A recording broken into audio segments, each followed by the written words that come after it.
a lot has happened. So my ex and I, we were together for 2 years. We argued constantly. And then that night, a few things happened that I didn't want to happen. I'm too worried about other people's feelings and not my own. Not worried about me being happy, but worried about everyone else being happy. I'm done with all this. I can't keep doing this. I'm done. And then shortly after, people started, you know, drifting out. You know, they all left. One of my guy friends, I was texting him, kind of liked him. You know, in the end, it didn't work out because he like somebody else. So I'm like, okay, cool, we can be friends, you know, fist bump, we're good now. Well, I needed a friend that night, so he came over.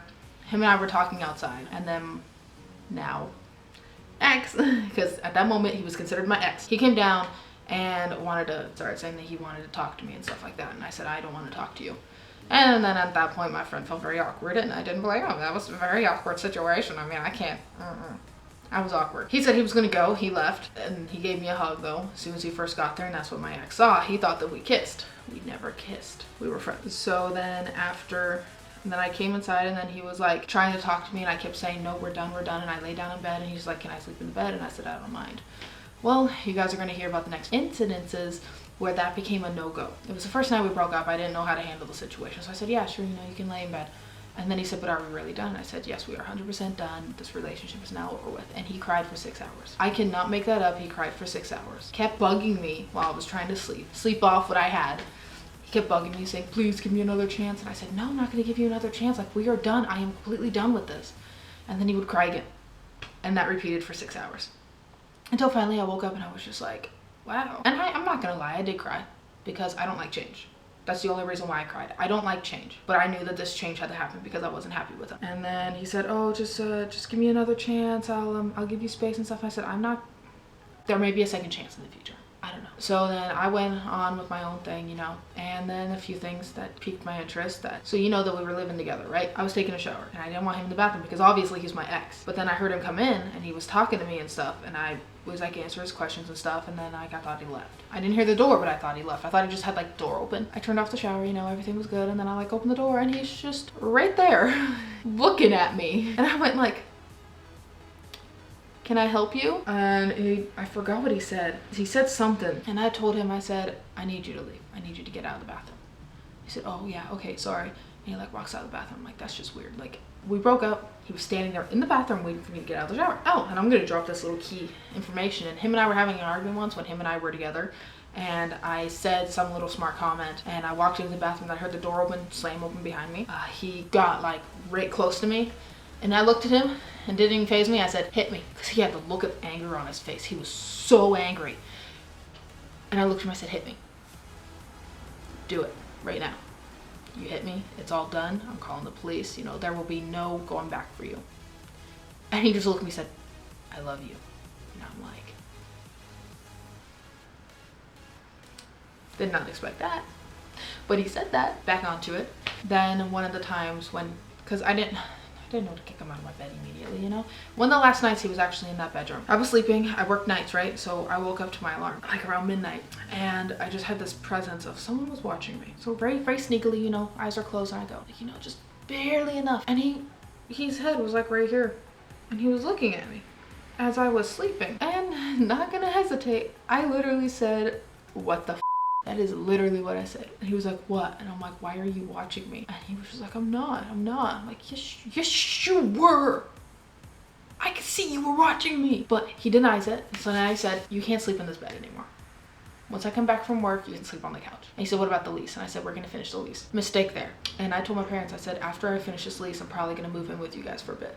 They said, oh yeah, you know, no problem. But then I guess my dad made a comment afterwards. He said, we should probably get her room ready because I feel like she's going to move in a lot faster than she says. Which was true because the next incident was on February 14, 2019. So I was leaving. I was going to go hang out with one of my friends. So we were just hanging out, right? You know, because I needed a friend to hang out with. And I was leaving and he said, you're not leaving. And I said, what? And he's like, you're not leaving. And I said, yes, I am. I'm leaving. And he said, so you're going to go leave on Valentine's Day and go hook up with some guy? And I said, no, I'm not going to hook up with any guys. You know, I'm going to go hang out with one of my friends. And he grabbed me.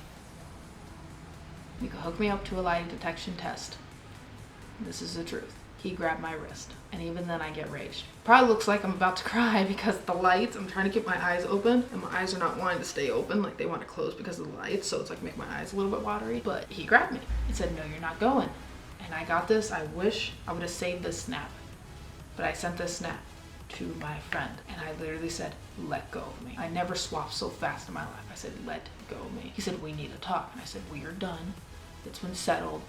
Let go of me. I am leaving right now to go hang out with my friend. You need to let it go. And I said his name, cannot say his name to protect his identity, even though some people already know who this is. I said, let go of me right now before we have an issue. He let go of me, and then as I left, he cried, and then I cried because of how escalated the situation had gotten. He grabbed me. As soon as I got home that day, I said, I'm breaking the lease. I can't do this anymore. You have grabbed me, you have watched me, you stood in the bathroom. I had to lock the door after that. So we started a whole moving process, and then this guy, this will be kind of a connection for the video on his and my channel. You guys should go check it out. Here's a little picture of us. Oh, we're so cute, aren't we? Yeah, we're just so cute. We're smiling, we're all cute and stuff. So go make sure you guys go subscribe to that. My now fiance, he came and helped me moving and stuff. It was pretty awkward to have them in the same room because I already told my now fiance about what happened with the no consent thing. So he wanted to beat him, and actually this is kind of awkward because I have not told my dad or grandpa or anyone. I haven't told any guys in my family about this. Technically, by this time that this post, it's been a year, and I gave myself a year to be able to report it. So I'm gonna go ahead and say this now. I cannot legally take this to court because I have thought about it and I have decided not to. But that will never change how I think about him. But I will get a restraining order. Probably by the time you guys see this, I will get a restraining order against him. Anyway, my now fiance was helping me move, and I had a whole bunch of people helping me, you know. Garrett helped me at one point. Sean helped me at one point.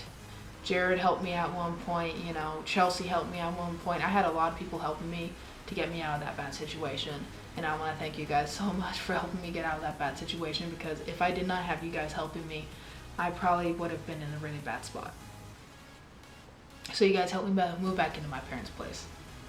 So thank you guys for that. You guys are really good people, and you guys really helped me out a lot, and I want to thank you guys for that. This is where I'm going to leave it, because I'm not going to tell you guys how I met up with my fiance or anything. I'm not going to tell you guys how we met. I'm not going to tell you guys how we became dating or how we got engaged or anything, because that is safe for my other channel. I hope you guys enjoyed. This was kind of like a serious talk to tell you what happened with that one person. If you guys want more questions or answers about anything that I talk about, make sure to comment down below. Make sure you like this video to show your support, because it would really mean a lot if I get some support out of this, because I literally just confessed about something that happened a year ago that I have not even told the cops. The only person I told was a few friends, my fiance, and my mom. And my sister now knows. It would just mean a lot. Make sure you guys subscribe, because I'm gonna try to jump back into 2020 with new videos, or just have other issues pop up, because like I said, I've been going through a lot. So I will talk to you guys next week. Bye.